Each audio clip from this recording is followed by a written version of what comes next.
గట్టిగా కొడుతున్నాం. So thank you అందరికీ, ఇక్కడికి వచ్చిన ప్రతి ఒక్కరికి, మీడియా మిత్రులకి, then chief guest and mainly Murali Naik గారి ఫ్యామిలీ మెంబర్స్కి ఐఎమ్ వెరీ వెరీ థ్యాంక్ఫుల్ మా ఈవెంట్కి వచ్చినందుకు.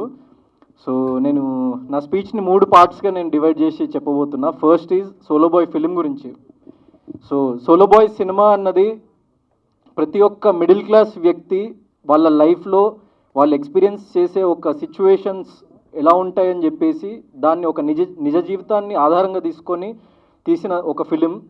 సో నేను ఎప్పుడైతే నా ఫస్ట్ ఫిలిం సరిగ్గా ఆడలేదు, జనాలకు రీచ్ అవ్వలేదని చెప్పేసి నన్ను నేను రీచెక్ చేసుకొని నేను ఎలాంటి క్యారెక్టర్ చేయాలి అని చెప్పేసి అనుకుంటున్నప్పుడు నేను ఒక 8 నెలలు ఏం వర్క్ చేయలేదు, బిగ్ బాస్కి వెళ్ళలేదు అప్పటికి, ఇంకా నేను ఎవరికి తెలియదు. సో ఆ బిగ్ బాస్కి వెళ్ళే ముందు ఒక 8 నెలలు సీజన్ 7 కంటే ముందు నేను చాలా ఖాళీగా ఉన్నా. అండ్ ఆ ఖాళీగా ఉన్న సమయంలో నన్ను నేను రీఇన్వెంట్ చేసుకుందామని చెప్పేసి నేను ఆలోచిస్తూ ఉండగా నేను ఎవ్రీడే ఒక 100 కిలోమీటర్స్ ఒక డ్రైవ్కి వెళ్ళిపోయేటోని, ఒక కార్ వేసుకొని అందరినీ లైక్ చుట్టుపక్కల ఉన్న ప్రతి వీధిలో ఉన్న లైక్ మనుషుల్ని, బయట ఉన్న జనాల్ని అబ్జర్వ్ చేస్తుండేవాడిని. ఇంకేం చేసేవాడిని కాదు, పొద్దున్న లేచి తినేవాడిని, బయటికి వెళ్ళి జనాల్ని చూస్తూ ఉండేవాడిని. సో నాకు ఒకటి అనిపించింది ఏంటంటే, మన లైఫ్లో మనకి ఎంత డబ్బున్నా ఎంత డబ్బు లేకపోయినా కొన్ని హ్యూమన్ ఎమోషన్స్ అన్నవి కామన్. అంటే మనకి ప్రేమ కానీ, బాధ కానీ, లేకుంటే మన ఫ్యామిలీ కానీ, మన ప్యాషన్ కానీ, ఎంత తక్కువ డబ్బులు ఉన్నవాడికైనా ఎంత ఎక్కువ డబ్బులు ఉన్నవాడికైనా వాడికి డబ్బులు కావాలి, వాడికి ఒక రెస్పెక్ట్ కావాలి సమాజంలో, వాడికి ప్రేమ కావాలి, వాడి కుటుంబ సభ్యులు ఆనందంగా ఉండాలి. సో ప్రతి ఒక్క మనిషి కోరుకునేది ఇది ఒక్కటే లైఫ్లో. వాడికి ఎన్ని లక్షల కోట్లు ఉండని వాడి దగ్గర ఎంత లైక్ 100 రూపాయలు డైలీ సంపాదించే వ్యక్తి కూడా అదే కోరుకుంటాడు. సో ఈ కామన్ ఎమోషన్స్తో ఉన్న ఒక సబ్జెక్ట్ చేయాలరా, purely based on like true incidents అయి ఉండాలని చెప్పేసి అనుకొని ఈ స్టోరీ స్టార్ట్ చేయడం జరిగింది.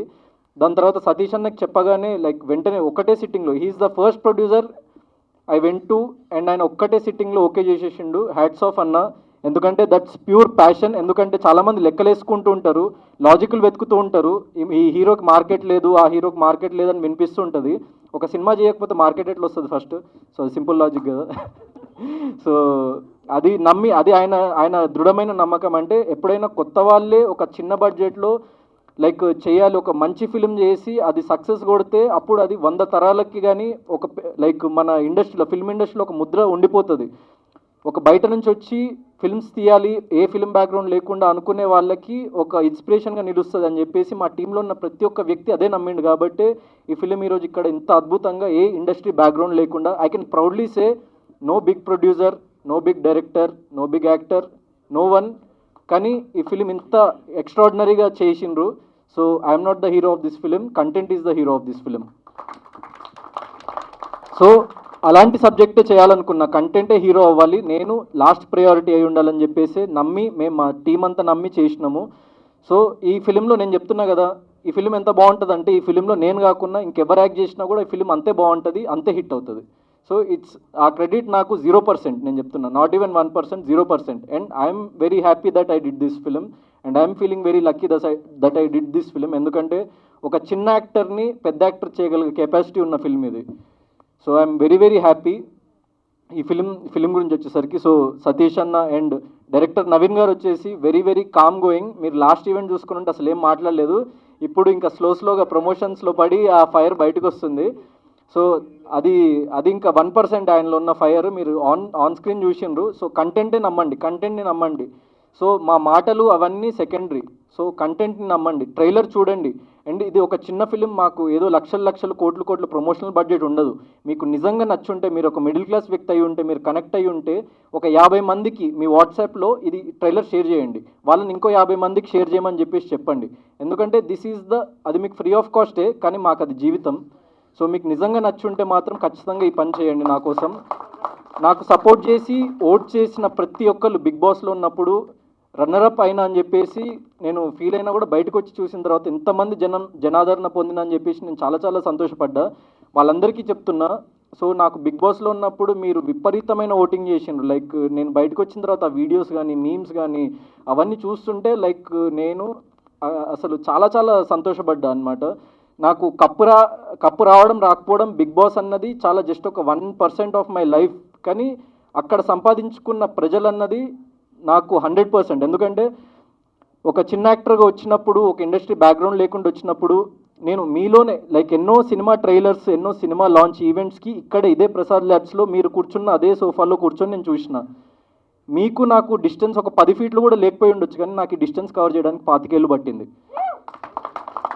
So please encourage new talent. And ఒక కొత్తవాడు, ఒక ఏ బ్యాక్గ్రౌండ్ లేనోడు వస్తే ఇండస్ట్రీకి వస్తే ఎన్నో లక్షల మంది భరోసా, అంటే వాడు సక్సెస్ అవుతాడా లేదా అన్నది పక్కన పెడితే, అమ్మ చూడు ఆ సో అండ్ సో పర్సన్ ఉన్నాడు, ఏ బ్యాక్గ్రౌండ్ లేకుండా వెళ్ళి ఇండస్ట్రీలో సక్సెస్ కొట్టిండు, నేను కూడా వెళ్తామ్మా ప్లీజ్ అమ్మా అని చెప్పేసి వాళ్ళ ఇంట్లో వాళ్ళని ఒప్పించడానికి, వాడి ఫ్రెండ్స్ని ఒప్పించడానికి, లేకుంటే వాడిని వాడు ఒప్పించుకొని ఒక ముందడుగు వేయడానికి చాలా దృఢంగా దోహదపడుతుంది. సో ఈ చాలా చిన్న వాళ్ళం మేమందరము, కానీ కంటెంట్ చాలా పెద్దది, అదే మమ్మల్ని పైకి తీసుకెళ్తుందని చెప్పేసి నమ్ముతున్నా. This is about solo boy film. Second thing, Muralinayak గారి ఫ్యామిలీ. మేము మెయిన్గా మురళీనాయక్ గారి ఫ్యామిలీని పిలిచి ఫెలిసిటేట్ చేద్దామని ఎందుకు అనుకున్నామంటే, ఎంతోమంది లైక్ డైరెక్టర్స్, యాక్టర్స్ వాళ్ళు చాలామంది మాకు సపోర్ట్ చేసే వాళ్ళు ఉన్నారు, వాళ్ళని పిలవచ్చు, లాంచ్ చేయొచ్చు. కానీ సోలో బాయ్ ఫిలింలో చాలా డీప్ కోర్, ఒక చాలా దృఢమైన ఒక మెసేజ్ ఉంటుంది. అంటే లైఫ్లో ఒక మనిషి ఎన్నిసార్లు పడ్డా లేచి నిలబడ్డమే ఈ ఫిలింలో ఒక లైక్ చాలా మంచి మెసేజ్ ఉంటుంది. ఆ సిచ్యువేషన్స్ చాలా డ్రమాటిక్గా ఉండి మీకు చాలా లైక్ ఫన్ కానీ లవ్ కానీ ఎవ్రీథింగ్ ఒక మెయిన్ స్ట్రీమ్ ఫిల్మ్లో ఉండేవి అన్నీ ఉంటూనే అండర్లయింగ్ సబ్టెక్స్ట్ చాలా స్ట్రాంగ్ ఉంటుంది. సో మేము ఈ క్యారెక్టర్ జర్నీ చూసినప్పుడు లైక్ ఒక మురళీనాయక్ అనే వ్యక్తి, 25 ఏళ్ళ వ్యక్తి, అంటే నాకంటే కూడా వయసులో 3 ఏళ్ళు చిన్న వ్యక్తి. సో అంత కరేజ్ ఎక్కడి నుంచి వస్తుంది, అంత బలం ఎక్కడి నుంచి వస్తుంది, అంత చిన్న, అంటే ఇప్పుడు మనం చూస్తుంటాం 25 ఏళ్ళ వ్యక్తులు ఏం చేస్తుంటారు, పబ్లోకి వెళ్తుంటారు, మందు తాగుతుంటారు, సిగరెట్లు కొడుతుంటారు, అమ్మాయిలతో తిరుగుతుంటారు. కానీ అలాంటి వయసులో ఒక వ్యక్తి అంత దూరం వెళ్ళి మన దేశం కోసం అంత పాటుపడ్డాడు. ఆపరేషన్ సింధూర్ అనేది మన గవర్నమెంట్ చాలా ఒక ప్రెస్టీజ్కి తీసుకొని పాకిస్తాన్కి అగెన్స్ట్గా ఒక వార్ రైజ్ చేసి, మేము దేనికి తగ్గము, మా మీద చెయ్యేస్తే నరికేస్తా నా కొడకల్లారా అని చెప్పేసి ఆపరేషన్ సింధూర్ ఏదైతే పిఎం మోదీ గారు స్టార్ట్ చేసిండ్రో దాంట్లో ఒక కీలకమైన పాత్రని వర్తించిన మన మురళీనాయక్ గారు. సో అంత చిన్న వ్యక్తి అసలు అంత కరేజ్ ఎక్కడి నుంచి వచ్చిందిరా అని చెప్పేసి నాకు ఒక్కసారి లైక్ ఫ్యూజ్లు ఎగిరిపోయినాయి. దాని తర్వాత నేను వాళ్ళ ఫ్యామిలీ గురించి స్టడీ చేయడం స్టార్ట్ చేస్తే చాలా లైక్ నిరుపేద కుటుంబం, వాళ్ళ అబ్బాయిని ఎక్కడో ఉంచి వాళ్ళు ఎక్కడో పని చేసుకుంటూ లైక్ తాపీ పని చేసుకుంటూ లేకుంటే హౌస్ కన్స్ట్రక్షన్స్ వర్క్ చేసుకుంటూ అంత కష్టపడి పెంచి మన దేశానికి ఇంత గొప్ప వ్యక్తిని ఇచ్చిండ్రు. సో వీళ్ళకంటే పెద్ద సెలబ్రిటీస్ ఎవరు ఉంటారా, మన ఎక్కడ ఇండియా మొత్తంలో వెతికినా దొరకరు. Shahrukh Khan, no Salman Khan, Murali Naik is bigger than them, I believe that. So అందుకే పిలవడం జరిగింది. Sir thanks a lot. అండ్ చివరిగా ఒక విషయం చెప్పాలనుకుంటున్నా. నేను సోషల్ మీడియాలో ఒక చిన్న కమెంట్ చూసిన ఒకసారి, అంటే చాలా వందల వేల లక్షల కమెంట్స్ వస్తుంటాయి, పాజిటివ్ వస్తుంది, నెగిటివ్ వస్తుంది, మనం నచ్చని వాళ్ళు ఒక్కొక్కటి అంటుంటారు. ఒక కమెంట్ నాకు స్టక్ అయింది. నేను బిగ్ బాస్ సీజన్ 8 నుంచి రన్నర్ అయి బయటికి రాగానే చాలామంది లైక్ ఫ్యాన్స్ కానీ లేకుంటే నన్ను అభిమానించే వాళ్ళు వచ్చి చిన్న ర్యాలీ లాగా చేసి లైక్ నాకు పూలదండలు, గజమాలలు అవన్నీ ఏదేదో చేసిండ్రు అనమాట. సో అక్కడ వీడేం పీకిండ్రా, వీడికి ఇంత చేస్తున్నారని చెప్పేసి ఒక కమెంట్ వచ్చింది.